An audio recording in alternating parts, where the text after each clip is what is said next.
இது சுதர்மசேனையின் வெளியீடு. நலிந்தோர் மீள நல்லோர் ஆள சுதர்மசேனை. ஒரு விலை மாதவியின் வீட்டுக்கு ஒருத்தன் போறான். அங்க அந்த அம்மா கேக்குது, நீ பார்த்து நீங்க சைவமா வைணவமா அப்படின்னு கேக்குது. அவனுக்கு ஒன்றும் புரியல. அவன் பணம் எவ்வளோ 5 கொடு 10 கொடுன்னு கேட்டான்னா ரைட்டு. என்னடா இங்க வந்திருக்கிறோம் நாம ஒரு விலை மாத வீட்டுக்கு, நம்மள சைவமா வைணவமான்னு கேக்குறாங்க அப்படின்னு கேட்டான். அந்த அம்மா சொல்லிச்சான், என்னம்மா ஒன்றும் புரியலையே அப்படின்னு. ஒன்றும் இல்லை, சைவம்னா இப்படி வைணவம்னா இப்படின்னு. என்னவா சொல்ற, இதுன்னா அது தெய்வம் இது தானே, அதுல என்ன இருக்கு? இல்ல சைவம்னா படுத்துக்கிறது, வைணவம்னா நின்னுங்கிறது. நீ ரொம்ப அசிங்க பிடிச்ச ஆளியா. நக்கற நாய்க்கு தெரியுமா செக்கது சிவலிங்க எதுன்னு? உன் மூஞ்சியும் மோகர கட்டையும். நமது துரதிர்ஷ்டம், திருட்டு கேஸில் பெயிலில் இருக்கும் இவரெல்லாம் நமக்கு அமைச்சர். இப்படி தான் தோன்றித்தனமாக பேசும் தற்குறிகள் அமைச்சராக காரணமாக இருந்தவர்கள் குறித்தும் அறம்பாடி சித்தர் எனும் பெயரில் வந்த பாடல்களில் இருக்கிறது. அந்த வரிகள்: அவை அனைத்தும் அடிகொணர்ந்து, சபை அனைத்தும் சீர்குலைத்து, மடம் அனைத்தும் பதம் வீழ்த்தி, நிதி அனைத்தும் சூறையாடி, நலமுடை துறை அனைத்தும் நடக்காது முடமாக்கி, நாய் மக்கள் ஒன்று கூடி நன்னாட்டை நன்றாய் தகர்ப்பரே. பிறவி பேதமிட்டு பிறவா கொடுந்தம்பி பெயர்ப்பான் தேன்மொழி தமிழ் மண்ணை, இருக்கும் தான் தோன்றி அண்ணனாண்டு அல்லல் கோடி தந்து கெடுப்பான் தன்னிசையை. இதில் அண்ணன் யார் தம்பி யார் என சொல்லித்தான் புரிய வேண்டுமா என்ன? அண்ணனின் புகழ் பெற்ற வசனம், அவள் படிதாண்டா பத்தினியும் இல்லை, நான் முற்றும் துறந்த முனிவனும் இல்லை என்பது. தம்பியின் வசனம், அதுவும் சட்டசபையில் பெண் உறுப்பினரிடம் பாவாடை நாடாவை அவிழ்த்து பார்த்தால் தெரியும் என்பது. இவர்கள் இயக்க தந்தையின் வரலாறு தொடங்கியது விபச்சார விடுதியில் தானாமே. இது தமிழ்நாட்டுக்கு வந்த வேதனையா சோதனையா? இவர்கள் ஒருவேளை அருள்மிகு அருணஜடேஸ்வரரை சரணடைந்திருந்தால் பண்பட்டு இருக்கலாம். தன் அடியவரை பண்படுத்தும் அருணஜடேஸ்வரரை சிறிது நேரம் சிந்திக்கலாம். ஒரு முக்கியமான கதை. இன்னைக்கு நிறைய கதைகள் இருக்கு. நான் என்ன பண்ணுவேன், அந்த திருப்பனந்தாள்ல ஒரு பொண்ணு, அவளுக்கு தாடகைன்னு பேர். தாடகைன்னா இந்த ராமாயணத்து தாடகை இல்லை, பயங்கரமா இருப்பாளே. ராமாயணத்து தாடகை எப்படி இருப்பா தெரியுமா? கவிச்சக்கரவர்த்தி கம்பன் சொல்கிறான், அவ பல்லு இடுக்கல காண்டாமுருகன் தூங்குமா. காண்டாமுருகன் எப்படி இருக்கும்? பல்லு இடுக்கல அது படுத்து தூங்குமா. அடேங்க அம்மா, நமக்கு பல்லு இடுக்கல ஒரு கடுகு மாட்டிக்கிட்டா கஷ்டப்பட்டு இப்படி தோண்டி அப்படி தோண்டி வெளியில எடுக்கிறோம், பல்லு வந்துருது, கடுகு உள்ளே இருக்கு. காண்டாமிருகன் தூங்குமா அப்படின்னா இது கற்பனை. காண்டாமிருகன் இடுக்கல தூங்கினா அவ பல்லு எப்படி இருக்கும், அவ முகம் எப்படி இருக்கும், அவ எப்படி இருப்பா? மிச்சம் பூரா ஒரு கற்பனைக்கு. கவிதை என்பது நாம் சொல்வதல்ல, சொல்லாமல் கற்பனைக்கு விடுவது. அவனவன் கற்பனை பண்ணுவான். கண்ணதாசன் சொல்லுவார்ல, அத்தான் என் அத்தான். அத்தான் ஒரு பொண்ணு கேட்கிறா, கல்யாணமான பொண்ணு அனுபவத்தை சொல்றா. தோழி கேட்கிறா, அத்தான் என் அத்தான், அவன் என்னைத்தான் எப்படி சொல்வேன் அடின்னு முடிச்சுட்டா. நீ உன் கற்பனைக்கு விட்டாச்சு. நீ என்ன, என்னுடைய அனுபவம் உனக்கு வரணும்னு என்ன கட்டாயம்? That is left your imagination. அதுதான் கவிதை. என்னாச்சு? இந்த பொண்ணுக்கு பேர் என்ன சொன்னேன்? திருப்பனந்தாள்ல தாடகை. அழகான பொண்ணு, ஒரு 16 வயசு இருக்கும், பாவாடை தாவணி. சிவபெருமானுக்கு ஒரு கொடை நிறைய தீர்த்தம் எடுத்து கொண்டு போய் சிவலிங்கத்துக்கு ஊற்றி அபிஷேகம் பண்ணுமா. அப்ப என்ன தெரியுது? அந்த இடம் வரைக்கும் பெண்கள் போயிருக்கிறார்கள்னு தெரியுது. நினைப்பில் வச்சுக்கிடுங்க. சிவலிங்கத்துக்கு அபிஷேகம் பண்ணணும்னா அந்த பொண்ணு பக்கத்துல போயிருக்காளா இல்லையா? இன்னைக்கு 1000 தடை சொல்றோம்.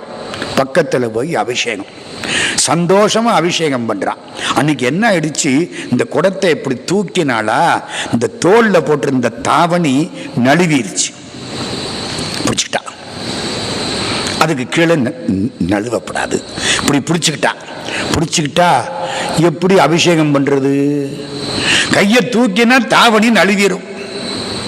சிவபெருமான் உயரமா இருக்கார், ஒன்னும் செய்ய முடியல. சிவபெருமான் என்ன பண்ணார் தெரியுமா? தலைய குனிஞ்சாரா. குனிஞ்ச உடனே பக்கத்துல வந்துட்டாரா, இப்படியே ஊத்திட்டா. ஊத்தின உடனே எல்லாம் முடிஞ்சு போச்சு. அப்பாடா சாமின்னு தாவணியை இழுத்து விட்டுக்கிட்டா. இந்த குனிஞ்சாருல சிவபெருமான். இந்த ஆளு உடனே நிமிரணுமா வேண்டாமா? இவர் பண்ற விவகாரமே இப்படித்தான். நிமிரல, குனிஞ்சு. உங்களுக்கு ஒன்று தெரியுதா? ஒரு பொண்ணு சேலை தலைப்பு நழுவுனா எதிர்த்தாப்புல இருக்க ஆம்பளை தலைய குனியணும்டா முட்டா பயலே அப்படின்னு நமக்கு சொல்லி கொடுத்துருக்காரு. சிவபெருமான் சொன்னா கூட நம்ம திருந்த மாட்டேங்கிறோம். மனசாட்சிப்படி சொல்லுங்க. தலைய சிவபெருமான் குனிஞ்சாராம். குனிஞ்சபடிக்கு நின்னுட்டார். இந்த பொண்ணுக்கு பயந்தே போச்சு. எல்லார்ட்டையும் சொல்லி ராஜாவெல்லாம் வந்தாச்சு. ஐயோ, இந்த பொண்ணு கும்பிடுறாங்க எல்லாரும். அம்மா, உனக்கு முன்னால சிவபெருமான் தலையை குனிகிறாரே, யாருக்கும் தலையை குனியாத சிவபெருமான் உனக்கு முன்னால தலையை குனிஞ்சிட்டாரே தாயே, தாடகேச்சுரம்னு இந்த ஊருக்கு பேரு வைக்கிறேன். இன்னைக்கு அந்த ஊருக்கு பேரு தாடகேச்சுரம். பெயரே சொல்லும் இது பனைமரங்கள் சூழ்ந்திருந்த ஊர் என்று. இந்த ஊரிலும் நாம் முன்பு பார்த்த மன்னியார் என்கிற சுப்பிரமணிய நதி ஓடுகிறது. இது திருசேஞ்சலருக்கு அருகில் உள்ளது.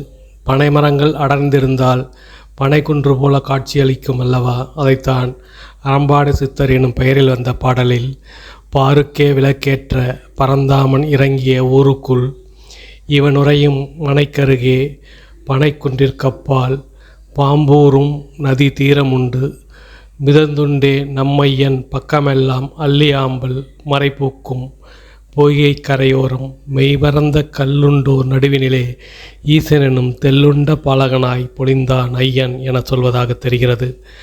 அவர் மட்டும்தான் ஈசனெனும் தெல்லு உண்ண வேண்டுமா என்ன? நாமும் சிறிது நேரம் பருகலாம். அணிகொள் மலர் மாலை நன்னிய செந்தமிழ் பன்னியல் பாடல் இத்திருப்பதிகம் சூழ்தருவழ்வினையும் உடல் தோன்றிய பல்பிணிகளையும் தீர்க்கின்ற சிறப்பு வாய்ந்த திருப்பதிகம். தன்வயல் சூழ் பனந்த திருத்தாடகை ஈஸ்வரத்து கண்ணயலே பிறைய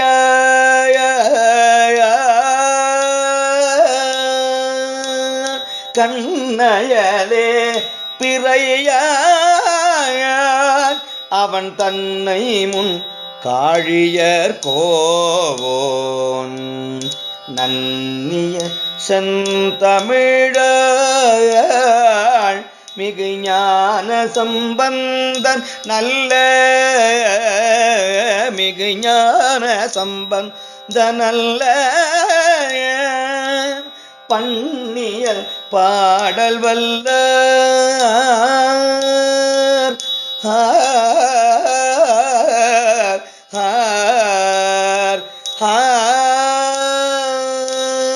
பன்னியல் பாடல் வல்ல அவர் தம்பினை பற்றருமேயே அவர் தம்பினை பற்றருமேயே அவர் தம்பினை பற்றருமே ஏ